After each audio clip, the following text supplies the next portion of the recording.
sampun. Oke, bismillahirrahmanirrahim. Assalamualaikum warahmatullahi wabarakatuh. Waalaikumsalam warahmatullahi wabarakatuh. Selamat pagi. Ini jam 10 ya. Selamat pagi menjelang siang sobat sehat semuanya. Pagi hari ini hari Rabu 8 Mei kembali lagi di Podcast Dinkes Lamongan. Tapi kali ini kita berbeda ya. Kita kolaborasi dari Dinas PP dan KB Kabupaten Lamongan bersama Dinas Kesehatan. Sebelumnya saya Dian sebagai host pada pagi hari ini ditemani oleh dua narasumber hebat, Bu Dokter sama Pak Dokter. Sayanya nggak dokter tapi. Okay.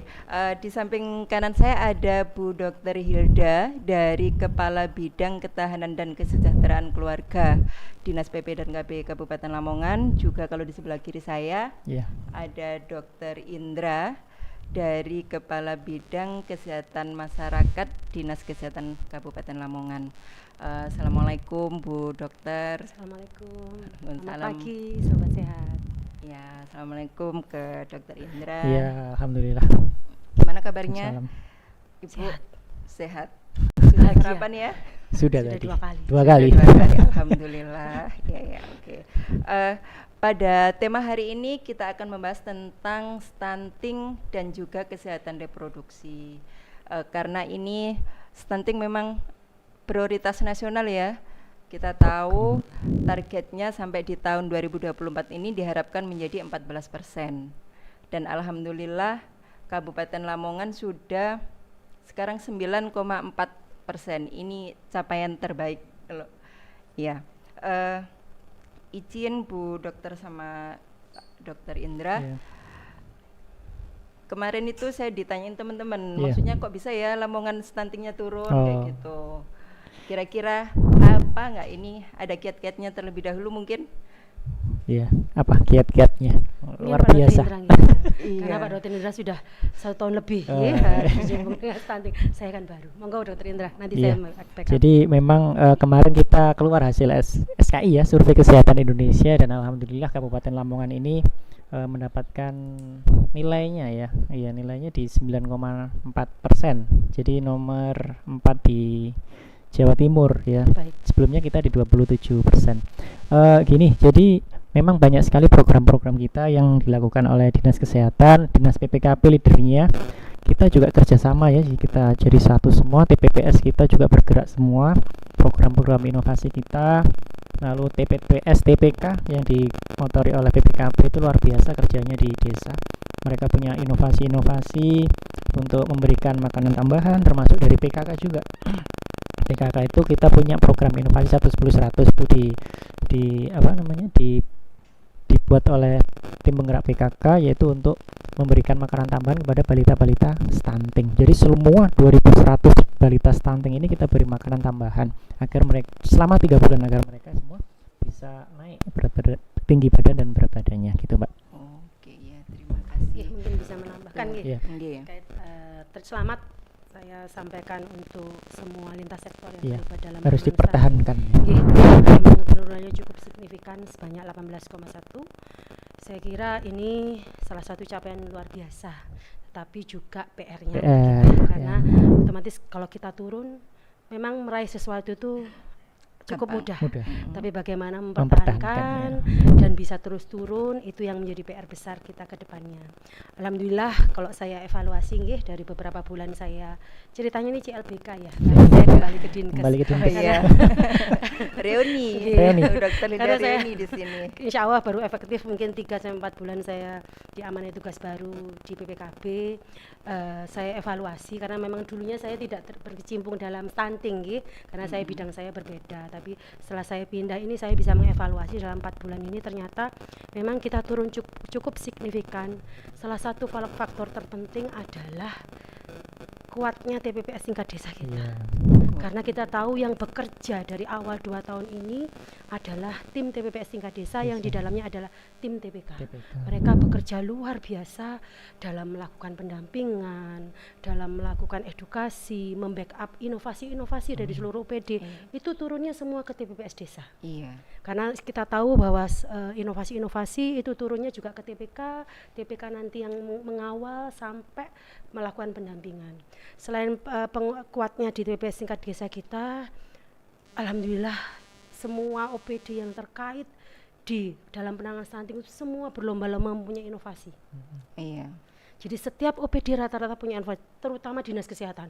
Dinas kesehatan itu saya dengar ya sekarang ini bahwa satu puskesmas wajib punya satu inovasi terkait stunting. Luar biasa.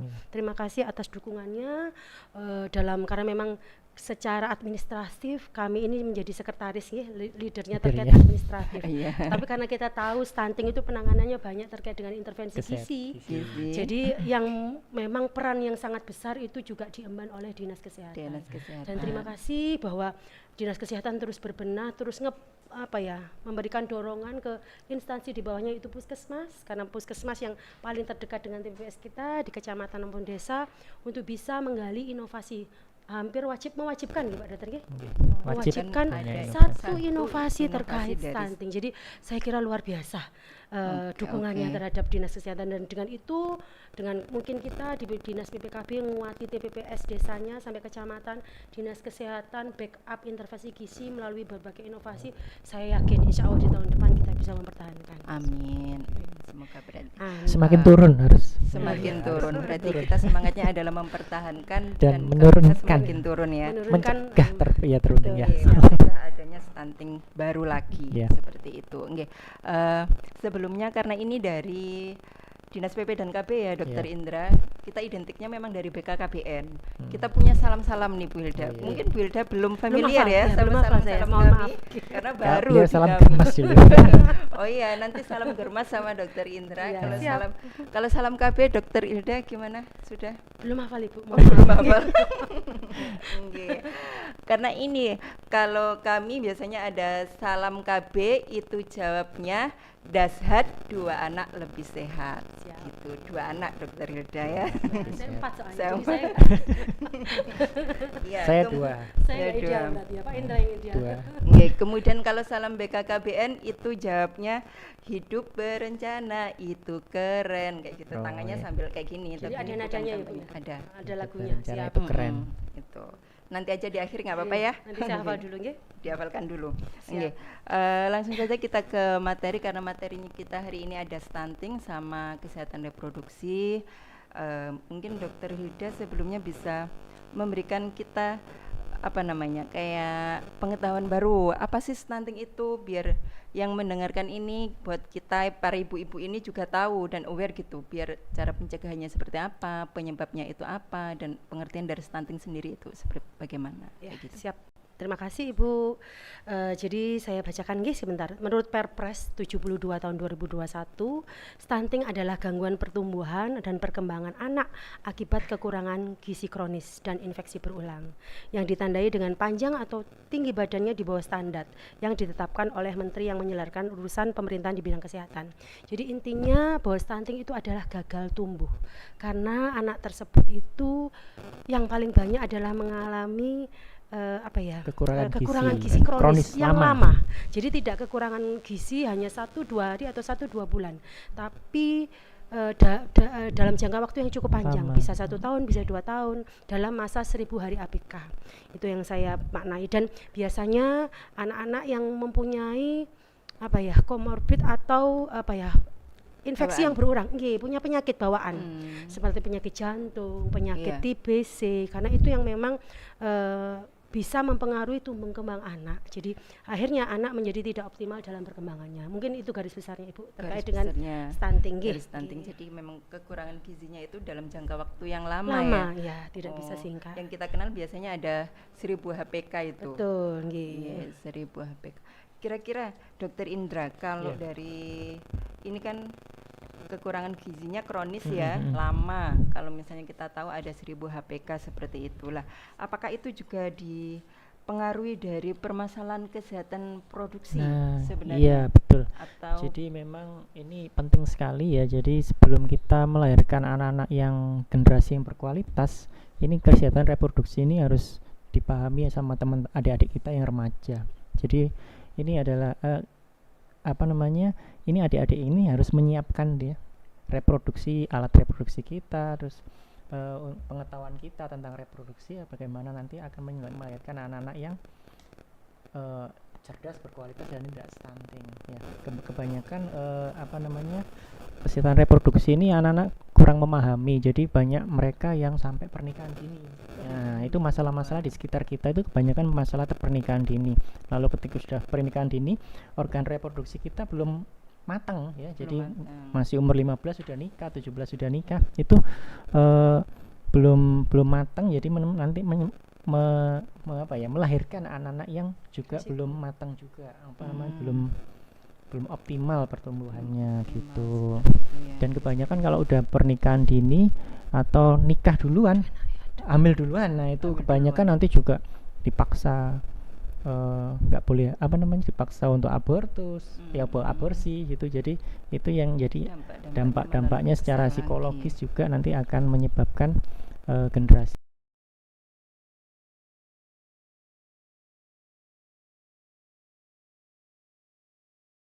Pengetahuan tentang stunting, tentang Kespro ini penting banget ya, berhubungan sekali ya untuk biar mencegah ini karena tadi temanya kita tahun ini sampai ke tahun depan itu mempertahankan dan sebisa mungkin memang mencegah ya. Berarti harus lebih digalakkan lagi. Bilda ini menjadi tugas Bilda ini nanti di bidang KS ya. Siap. Untuk mengaktifkan kembali program-program di KB. Mohon izin menambahkan, mungkin karena memang kita ini penanganan stunting tidak hanya fokus ke ibu hamil dan anak-anak ibu dengan balita, tapi kita mempersiapkan mulai dari awal. Pada saat remaja itu sudah kita persiapkan supaya tidak anemi. Pada saat calon pengantin dia harus sesuai dengan usianya, karena memang organ-organ reproduksi belum matang kalau usia kurang dari 19 sampai 21 tahun. Makanya kita menggerakkan lewat Bina Keluarga Remaja, karena kami di KKS itu ada Bina Keluarga Remaja, Bina Keluarga Balita, dan Bina Keluarga Lansia. Yang memang memegang peranan penting adalah di Bina Keluarga Remaja dan balitanya. Jadi memang stunting ini tidak bisa diintervensi dengan hanya khusus ke ibu hamil dan ibu balita saja atau ibu balita, tapi mulai rematri, remaja putri sampai calon pengantin pun juga harus sudah dipersiapkan di awal, sehingga nantinya mereka sudah matang, sudah bisa mempersiapkan, merencanakan terkait dengan organ reproduksinya, sehingga nanti pada saatnya mereka hamil itu sudah siap gitu terkait menyiapkan berarti menyiapkan generasi muda itu biar menjadi remaja yang sehat, siap menjadi calon pengantin yang sehat juga dan melahirkan generasi yang sehat. Bu, terus seperti ini Bu Dr. Rida, mungkin nanti bisa kalau stunting nih kan kita tahu ya, kebanyakan kadang itu di desa misalnya orang-orang itu dibilangi kamu stunting ya, padahal nggak mau, maksudnya anakku sehat kok dibilang stunting. Lah, banyak sekali. Mungkin ada ciri-ciri khusus seperti apa atau harus seperti apa? Apakah hanya pendek saja atau seperti apa? Jadi begini, memang kalau namanya stunting itu berkaitan erat dengan tinggi badan, tidak sesuai dengan usia. Jadi kalau kami bahasanya TB per U itu TB per U. Jadi bukan fokus ke BB per U, tapi adalah TB per U. Jadi tinggi badan per usia, tapi tinggi badan itu juga sinkron dengan peningkatan berat badan. Jadi memang tidak bisa dipisahkan, karena pada waktu memang penimbangan dan pengukuran itu dua hal yang tidak bisa dipisahkan. Kalau diharapkan kalau berat badan naik, tinggi badannya juga akan ikut naik. Lah, memang ibu kadang-kadang kita tidak punya ciri khusus untuk anak-anak dengan stunting, hanya terkait dengan tingginya yang tidak sesuai dengan usianya. Biasanya itu defisitnya 2 cm dari yang seharusnya. Jadi seharusnya dia usia 6 bulan harus berapa senti, dia lebih kurang 2 cm. Itu kita sudah bisa bisa menjadikan risiko stunting untuk anak tersebut. Juga dampak stunting ini juga ada dampaknya ya Ibu ya. Jadi ini bisa mungkin menjadikan suatu ciri-ciri anak dengan stunting. Selain tinggi badan yang kurang, juga kecerdasannya kadang-kadang juga berkurang. Iya. Terus terganggunya perkembangan otak. Kalau terganggunya perkembangan otak itu kan otomatis berdampak pada kecerdasan. Iya. Jadi itu dampak jangka pendek dari stunting yang memang bisa dilihat pada saat-saat anaknya masih balita. Terus gangguan metabolisme dari dalam tubuh, terus gangguan pertumbuhan fisik atau gagal tumbuh, yaitu adalah dia berat badan lahir sudah rendah, anaknya kecil, pendek, kurus. Nah itu ciri-ciri umum. Itu ciri-ciri umum Gampang awalnya. sakit-sakitan juga. Sakit-sakitan juga. Sakit-sakitan. Itu yang memang ciri-ciri apa ya yang bisa dilihat. Kalau di secara kelas kasat mata. ngantuk, suka ngantuk gitu ya. Jadi anaknya itu. konsentrasinya berkurang. Berkurang. Tapi ini Konsentrasinya tidak berlaku berkurang. buat Pak Habibie kayak gitu ya. Oh beda. Buat dokter Indra juga berlaku. Iya. Jadi pendek itu belum tentu stunting, tapi stunting pasti Pendek pendek. pasti pendek. Oke, iya. Jadi mungkin ini kan sedikit membahagiakan lah buat ibu-ibu mungkin yang ada putra-putrinya yang mungkin tingginya di bawah rata-rata, nanti biar tidak berkecil hati. Ya, memang begini Ibu, kadang-kadang itu pendek pasti stunting, tapi stunting pasti pendek, tapi pendek belum tentu stunting. Nah ini memang perlu ada evaluasi khusus. Kalau memang ibunya tidak berkenan, bahwa saya kan memang keturunannya anaknya kecil-kecil, pendek-pendek kan memang karena pendek tidaknya manusia itu ada juga faktor genetik itu tidak bisa kita tidak bisa kita hindari. Nah kalau memang dia tidak berkenan untuk putra-putrinya disebut stunting.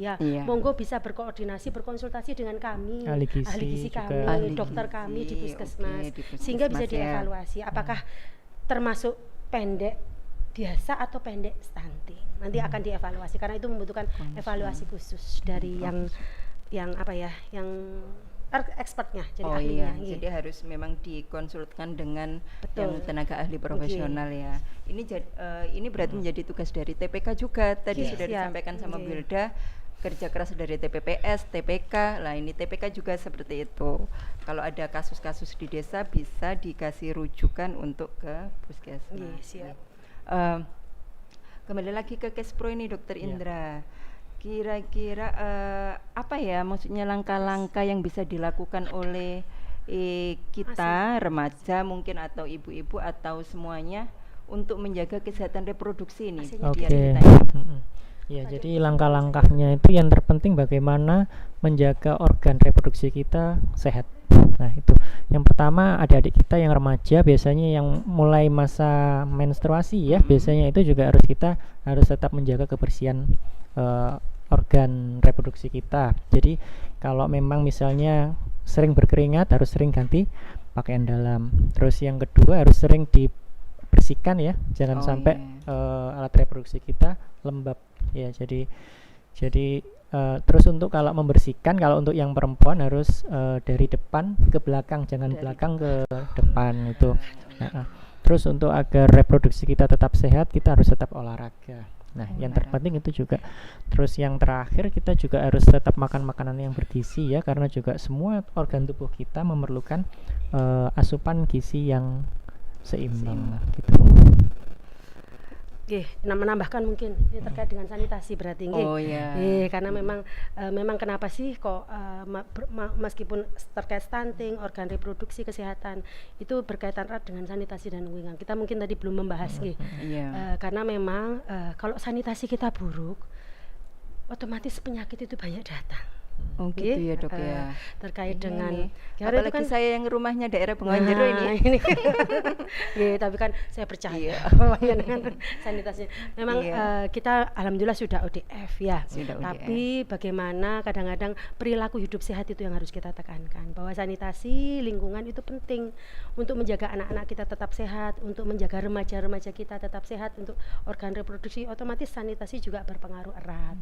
Karena memang benar kata Dokter Indra, misalnya membersihkan organ, tapi kalau yang dipakai airnya itu kurang bersih, otomatis jadi otomatis dia juga tidak akan optimal dalam kebersihan organ reproduksinya. Jadi terkait dua hal ini, stunting dan organ reproduksi, sanitasi lingkungan adalah memegang hal yang penting juga menurut saya. Sanitasi lingkungan. Makanya ini kemarin juga kalau untuk menentukan lokus tadi sudah disampaikan ya, ada salah satu faktornya ya dari sanitasi ya, dari makanya kemarin sempat kita bahas mungkin ini juga informasi untuk Pak Kades ya, mungkin karena kita kemarin sudah ada rembuk stunting terkait dengan penetapan 25 lokus stunting, desa lokus stunting yang ada di Kabupaten Lamongan. Mungkin banyak bertanya seperti pertanyaan kemarin, Dok, kenapa kami angka stuntingnya cukup rendah? Tapi kenapa ya kami kok jadikan lokus stunting? Karena yang kita tahu Dokter Indra ya, bahwa penetapan lokus stunting itu tidak hanya 1-2 indikator. Iya. Banyak 29 indikator dari yang Dinas apa PU, namanya? ya, Nah, oleh dari karena banyak. itu, dan kita tidak ujuk-ujuk menetapkan 25, tidak. Kami ada analisa situasi dari yang pertama yang kami concern itu terhadap peningkatan gap prevalensi stunting dari tahun 2022 ke 2024. Itu yang kami jadikan dasar dulu. Kemarin ada rapat nggih Pak Dokter Indra nggih di Dinkes terkait dengan penetapan 20 dulu. Kalau yang yang di Dinkes 20 dulu karena kita fokusnya gapnya dulu. Gap stunting tahun 2002 2003 itu ketemu 20. Terus kemarin karena penetapan lokus ini tidak hanya fokus ke gap dan adanya kondisi balitanya aja, tapi juga terkait dengan lintas sektor yang lain, terutama sanitasi yang kita bahas tadi, karena sanitasi sangat penting. Akhirnya dari Dinas PU, PR usulan ya Dokter Indra ya, usulan mana-mana desa yang memang harus diperbaiki terkait dengan sanitasi lingkungan, sehingga ada penambahan 5 desa sehingga jumlahnya jadi 25 desa. Tapi alhamdulillah ini sudah turun jauh dari tahun yang lalu 34 ya. Ini linear ya dengan apa yang sudah kita capai, bahwa kita penurunan stuntingnya juga turun, otomatis lokusnya juga harus alhamdulillah turun. Apa enggak disesuaikan dengan tahunnya ya Bu ya? Lokus 25 kok 25 desa kayak iya. Jadi nomor cantik. Iya. Seperti itu. Jadi tapi kalau tentang sanitasi tadi Bu ya, kira-kira berarti di sini juga ada nggak hubungannya stunting itu dengan status ekonomi? Atau sebenarnya ada faktor lain yang menyebabkan stunting selain faktor ekonomi itu sendiri? Mohon izin ya, saya mungkin nanti Dokter Indra menambahkan. Jadi memang tidak linear, tidak sinkron antara jumlah kasus stunting dengan tingkat ekonomi. Banyak dari evaluasi yang saya lakukan beberapa bulan ini, ternyata banyak kecamatan desa yang rata-rata itu ekonominya sangat mampu, tapi anak-anaknya banyak yang stunting. Saya dari muter beberapa desa itu, saya kaget, loh Dok, di sini ini rata-rata TKW, TKI, otomatis bekerja di luar negeri. Jadi ayah ibunya saya anggap mampu, rumahnya juga gedong-gedong. Tetapi banyak di desa, salah satu desa itu yang angka stuntingnya cukup tinggi. Jadi kalau terkait dengan ekonomi saya kira tidak. Tapi fokus bagaimana ke pola asuh. Bagaimana orang yang mengasuh anak tersebut, balita tersebut, batuda tersebut bisa memberikan pola asuh yang baik, bisa memberikan intervensi gizi yang baik ke anaknya. Toh dananya juga ada. Nah, jadi di sini pentingnya kami sebagai dari pimpinan PPKB bahwa kami punya program terkait pencegahan terhadap supaya anak-anak itu tidak stunting, yaitu adalah dengan Bina Keluarga Balita. Bina Keluarga Balita, kayak kelas balita kalau kalau di Dinkes ya. Cuma memang kalau Bina Keluarga Balita itu modulnya mungkin agak sedikit berbeda dengan kelas ibu balita. Kita fokus memang bagaimana kurang mirip-mirip lah. Mungkin ini bisa kedepannya bisa kita kita mergerkan jadi satu. Jadi tidak menjadi 2 kelas sehingga pendanaannya juga cukup besar. Jadi mungkin Bina Keluarga Balita sama kelas balita itu mungkin bisa dimergerkan jadi satu dengan 2 modul yang berbeda tapi diberikan. Cuma kalau kami memang mungkin Dokter Indra bisa menginformasikan kalau untuk kelas balita maksimum berapa orang ya? Kalau kami kan ada batasannya, maksimum satu kelas 30. Itu 30. 30 bersama sih harus 20-an ya. Mungkin sehingga nanti jadi gini, memang Bina Keluarga Balita memang belum di semua desa ya, baru 10% yang saya evaluasi dari tahun kemarin. Evaluasi dari 474 baru 50 desa yang sudah melakukan BKB atau Bina SOTH. Nah, dari hasil saya berkeliling itu ternyata masalahnya itu di pendanaan. Di pendanaan. Iya, jadi saya alhamdulillah diberi kesempatan untuk bisa keliling Mini Lokakarya menjadi narsum, paling tidak ngencengi. Sudah Iya. 27 kecamatan, Ya Bu. sampun sudah 2 kali. Ya. Muter terus ya. Keliling terus, Bu Iya. Hilda. jadi selain saya Mini Loka juga paling tidak pada saat itu Pak Camat rawuh sehingga saya bisa memberikan gambaran masukan terpentingnya terkait dengan Bina Keluarga Balita atau SOTH. Ini adalah salah satu cara pencegahan. Salah satu cara Kita pencegahan. stuntingnya sudah selesai ya Ibu, ya saya anggap sudah selesai, sudah Iya. memenuhi target di 9,4. bawah nasional Di 11%, kita bawah. 9%. Jadi PR kita selanjutnya adalah sudah tidak fokus ke intervensi gizi lagi, tapi bagaimana mencegah supaya ya. anak-anak itu Mencegah. tidak menjadi stunting. Jatuh Salah stunting. satunya ya dengan SOTH. adanya ibu hamil dari Dinas Kesehatan ya, ada kelas ibu Kelas ibu hamil yang hamil. insya Allah ada dananya melalui BOK Puskesmas, tapi memang tidak menyeluruh, tidak banyak. Ada PMT juga dari Dinas Kesehatan, terus ada kelas ibu hamil, ibu balita juga, dan kami melalui BKKBN dan PPKB melalui Bina Keluarga Balita atau yang kerennya disebut Sekolah Orang Tua Hebat. Jadi saya edukasi mungkin ya di sini yang mendengarkan dari desa atau dari kecamatan, ibu-ibu TPPS tingkat desa kecamatan, monggo kita sonding ke depannya bahwa SOTH ini wajib ada di setiap desa, nyandingi program ibu balita sehingga pencegahan ini bisa efektif dan mungkin bisa didukung dengan pendanaan dari dana desa yang selama ini sudah berlangsung. Itu saja mungkin. Ya, terima kasih Bu Hilda. SOTH itu Sekolah Orang Orang Tua Tua Hebat. Hebat. Ini kepala sekolahnya berarti. Oh, kepala sekolah. Kan sekolah.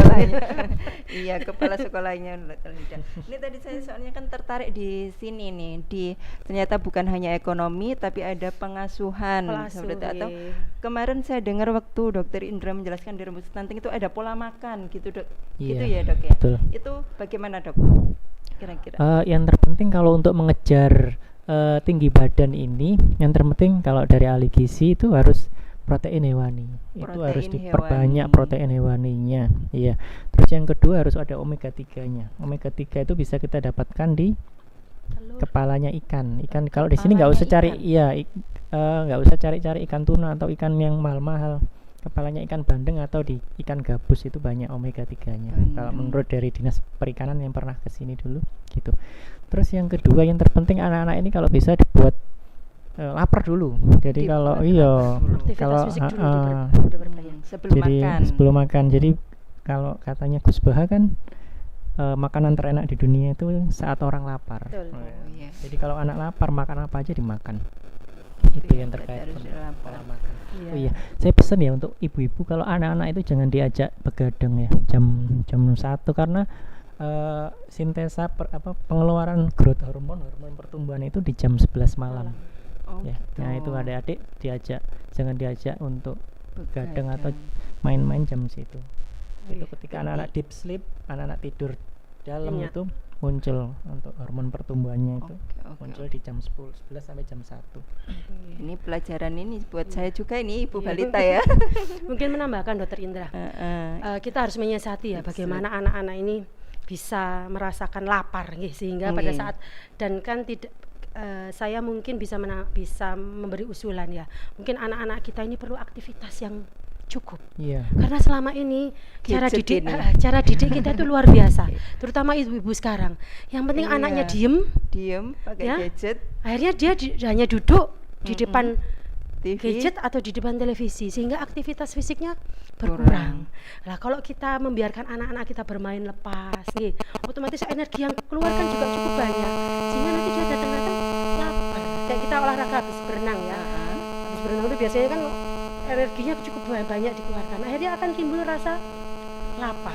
Jadi mungkin tidak hanya benar intervensi gizi wajib. Nah, kita bagaimana cara membuat anak-anak kita itu lapar? Butuh aktivitas fisik yang apa ya, yang ajak gitu. Jadi biarlah anak-anak kita bermain, jangan hanya dipegangi dengan handphone atau televisi. Wah, Jadi ini dia ini PR buat saya nih. jadi dia biarlah bermain kayak kita dulu kecil itu kan bermain, aktivitas fisik Iya. di luar, pulang-pulang lapar, biasanya kayak gitulah. lapar. Lah laparnya ini wajib diisi dengan protein yang tinggi. Jangan hanya dimakani dengan mie instan karena kadang-kadang kan gitu ya habis capek lapar Iya. hanya yang penting anaknya suka Iya. namanya anak-anak sukanya mie instan. Mie instan Jadi dikasih aja, yang akhirnya penting lapar diem gitu tidak ya. dimanfaatkan momen laparnya itu untuk memberikan gizi yang Oke. cukup, protein yang tinggi, tapi yang penting anaknya kenyang dan tidak rewel. Jadi itu mungkin tambahan Dokter Indra. Selain dengan itu, jadi aktivitas fisik monggo, apalagi anak-anak segitu kan waktunya dia bermain, berlari. Gitu. Ini sedikit melebar ini berarti dokter ya. Kira-kira tadi disuruh aktivitas fisik. Kira-kira buat ibu-ibu pekerja kayak gini gimana ya? Kadang itu sampai rumah aja kita sudah, aduh capek kayak gitu. Mungkin ada tips. Itu pengalaman yang putranya 4 itu. Jadi begini, karena memang kita ini ibu pekerja tidak bisa mengawasi anak-anak kita dari jam pagi sampai siang, otomatis pada saat kita bekerja pasti kita nitip ya Bu ya. Iya. Nitip ke neneknya, nitip ke tantenya, nitip ke rewangnya. Jadi penekanannya bahwa kalau ibu bekerja, pengetahuan tentang pengasuhan tidak hanya untuk ibu. Tapi untuk yang mengasuh. Jadi kemarin saya pas waktu keliling jadi narasumber, saya tekankan bahwa SUTH tidak berlaku hanya untuk yang namanya ibu yang mengasuh, tapi kita fokuskan yang mengasuh. Kalau neneknya yang mengasuh, kita beri pengetahuan ke neneknya. Kalau tantenya yang mengasuh, kita memberi pengetahuan ke tantenya. Jadi sasarannya tidak yang judulnya ibu, tapi siapa yang mengasuh balitanya. Karena kalau kita kerja, kita tidak bisa fokus mengasuh 24 jam. Iya. Pada saat kita pulang, anak sudah lelah, sudah tidur. Jadi kita main sebentar aja, anak mah biasanya jam 7, jam 8 anak saya kalau masih kecil sudah minta tidur. Jadi akhirnya memang kebersamaan dengan kita akan semakin sedikit. Nah, oleh karena itu kita wajib memberikan pengetahuan bagi yang mengasuh. Biar tidak terjadi stunting betul, juga ya. Iya, jadi yang mintarkan tidak, ibunya juga harus pintar, tapi yang mengasuh juga harus sama pintarnya. Jadi tepat sasaran sehingga nanti goalnya jadi lebih baik ke depannya. Mungkin itu saran saya. Iya, jadi itu untuk salah satu trik juga untuk mengurangi stunting tadi ya. Leres. Jadi seperti itu. Jadi ini kalau kembali lagi ke reproduksi, mungkin dokter ada pesan-pesan atau yang biar diketahui sama semuanya lah ya, karena reproduksi ini nggak hanya perempuan saja. Kadang kita juga mengajari masalah reproduksi ke anak-anak itu kayak masih tabu kayak gitu ya. Jadi kira-kira ada nggak cara-cara yang bisa dipakai untuk ngasih tahu lah ke mereka tentang kesehatan reproduksi ini? Iya. Yang dimulai sejak kapan ya sebenarnya itu? Iya, ini memang faktor lingkungan ya saat ini apa ya, era medsos ini, jadi anak-anak ini sudah mulai tahu sendiri. Tahu sendiri, tapi kadang-kadang juga tapi tidak mendapatkan pendampingan. Iya, nggak ada pendampingan. Yang terpenting itu adik-adik. Jadi kami pesan untuk adik-adik remaja ini, yang terpenting harus membatasi diri ya, jangan sampai kita menonton tontonan yang nggak sesuai dengan umur. Terima kasih. Mohon maaf tadi ada kendala teknis sebentar. Bu Hilda, kita nggak punya iklan sih Bu Hilda. Ya, akhirnya kita dikasih iklan sama Bu Mati, Mati ya. Ya, kita lanjut lagi sebelum sebentar lagi kita sudah selesai ya. Tadi sempat kepotong Dokter Indra, tips atau cara mengajarkan tentang Kespro ini ke itu juga pertanyaannya Bu Lili ya tadi ya. Oh iya, ada pertanyaan Bu Lili. Tentang remaja kenapa jadi stunting. Iya, penyebab terjadinya permasalahan Kespro. Oh iya. Jadi ya memang adik-adik kita remaja ini juga harus kita edukasi. Kita harus cari informasi ya, banyak sekali di media-media, tapi tetap kita harus batasi dengan agama ya. Jadi jangan sampai karena pergaulan kita terlalu bebas, nonton medsos yang terlalu bebas, ini nanti akan bisa menyebabkan pernikahan dini atau nanti yang perilaku seksual yang berlebihan atau yang menyimpang gitu. Jadi itu yang tetap harus atau kita. Faktor makanan Dok, apakah ada yang bisa mengakibatkan ke kesehatan Kespro untuk anak muda-muda ini? Oh iya, ini jadi kita memang ada program Feramek ya. Ini adik-adik kita yang mulai usia remaja ini harus kita siapkan untuk minum tablet tambah darah. Ya, jadi untuk menyiapkan nanti ketika menikah, melahirkan anak-anak yang berkualitas, ini nanti kita mulai dari SMP sampai nanti SMA kita harus setiap hari minum tablet tambah darah gitu. Jadi ada program dari Kabupaten Lamongan yaitu FE Rabu Megilan. Jadi setiap hari Rabu kita minum tablet FE gitu. Oke, Iya, terima mungkin bisa kasih. menambahkan Ibu Nggih. ya, karena memang untuk terkait dengan pengetahuan remaja kita terhadap permasalahan namanya remaja itu rasa ingin tahunya besar. Iya. Ya, dia pasti karena sekarang pun gadget itu luar biasa. Akses ke gadget luar biasa. Iya. Saya mungkin menambahkan sekalian mungkin penguatan terkait agama sangat penting. Penguatan Dan agama. mungkin juga kedekatan dengan orang tua, Orang hubungan tua. dengan orang tua Iya. itu jauh lebih penting. Bonding Karena ya. ya bondingnya itu yang selama ini memang rata-rata generasi sekarang ini amat sangat kurang terkait hal itu. Oh, iya. Zaman kita dulu berbeda ya, karena Mm-mm. sekarang anak-anak disibukkan dengan kesibukan sekolah, di rumah gadget, sehingga komunikasi dengan orang tua itu juga amat sangat terbatas, sehingga tidak terjalin komunikasi yang intens lagi. Dan kalau misalnya kita dekat dengan orang tua, otomatis pengawasan orang tua juga jauh akan lebih ketat ke anak-anaknya. Nah, itu mungkin juga dibutuhkan untuk mencegah hal-hal yang tidak diinginkan selain dengan penguatan di agamanya. Jadi memang banyak faktor yang memang kita harus perhatikan terkait dengan anak-anak kita, remaja kita, sehingga tidak terjadi hal-hal yang tidak diinginkan, sehingga nanti belum waktunya reproduksinya siap untuk Siap. bisa apa ya siap melakukan dibuai ya sebelum siap untuk itu hamil dan- jadi kadang-kadang itu yang kita memang perlu penguatan. Jadi Oh, iya, iya. faktor-faktor eksternal itu sangat banyak terkait dengan hal tersebut, kesehatan reproduksi dan lain-lain. Mungkin itu tambahan dari saya. Oh ya, oke. Terima kasih. Mungkin cukup untuk hari ini Iya, iya. tentang tema stunting dan kesehatan reproduksi. Mungkin ada pesan-pesan terakhir, Dokter Iya. Hilda? Pesan saya mungkin terfokus untuk stunting ya, nanti kalau Fokus, Dr. iya, Indra ke untuk gastro. reproduksi ya. Jadi kalau stunting, terima kasih. Jadi kesimpulan pada podcast hari ini, alhamdulillah bahwa Kabupaten Lamongan sudah mencapai target yang diinginkan, dan saya mohon kerjasamanya dari semua pihak untuk bisa tetap mempertahankan, kalau bisa turun di tahun 2024 kelak, insya Allah, amin. Dan saya harapkan bahwa ayo kita bekerja sama dari masing-masing sektor, tetap giat, tidak terus sudah selesai kok, sudah 9%, sudah istirahat dulu, karena kalau kita istirahat takutnya di tahun depan itu terjadi Kenaikan peningkatan, lagi. karena ada berapa kabupaten kota yang naik ya Dok ya, Iya, jadi ada separuh yang turun, separuh itu naik. Jadi banyak tren yang kemarin turun itu menjadi kembali naik, dan saya harapkan mari kita bekerja sama dengan baik, penguatan terutama di TPPS tingkat desa, ayo kita bekerja lebih optimal lagi sehingga target-target yang kita capai di tahun mendatang jauh lebih baik. Terima kasih atas kerjasamanya, atas kerja kerasnya, kerja cerdasnya bagi seluruh lintas sektor yang terkait. Itu saja dari saya. Terima kasih Dokter Hilda. Dari Dokter Indra mungkin Baik, untuk untuk kesehatan reproduksi, Iya. pesan kami untuk adik-adik kita yang remaja tetap untuk menjaga kesehatan reproduksi kita ya. Jadi ini yang akan menentukan kualitas anak-anak kita nanti, keturunan kita nanti ke depan. Yang terpenting tetap makan makanan yang bergizi seimbang, jangan lupa olahraga, dan tetap menjaga kebersihan alat reproduksi kita. Oke, terima kasih. Berarti ini bisa saya simpulkan tentang stunting dan kesehatan reproduksi remaja.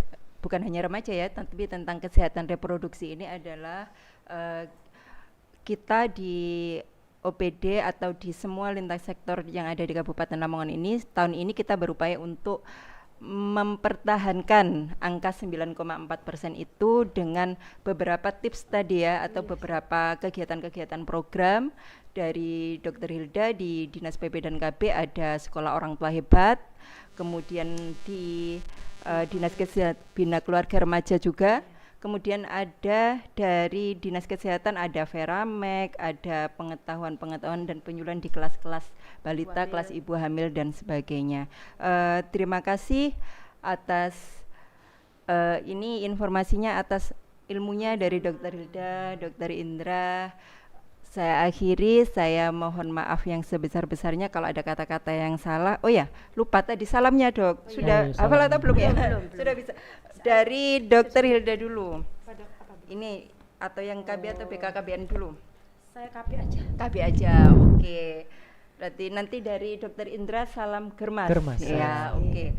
Ibu Dian salam BKKBN. Jadi Oke. adil nggih. Oke. Oke. Kita salam KB nggih. Nah, Iya. saya pandu juga. Salam KB, 2 anak lebih, Lebih sehat, dan dasar, kayak gini. Oh, Gitu.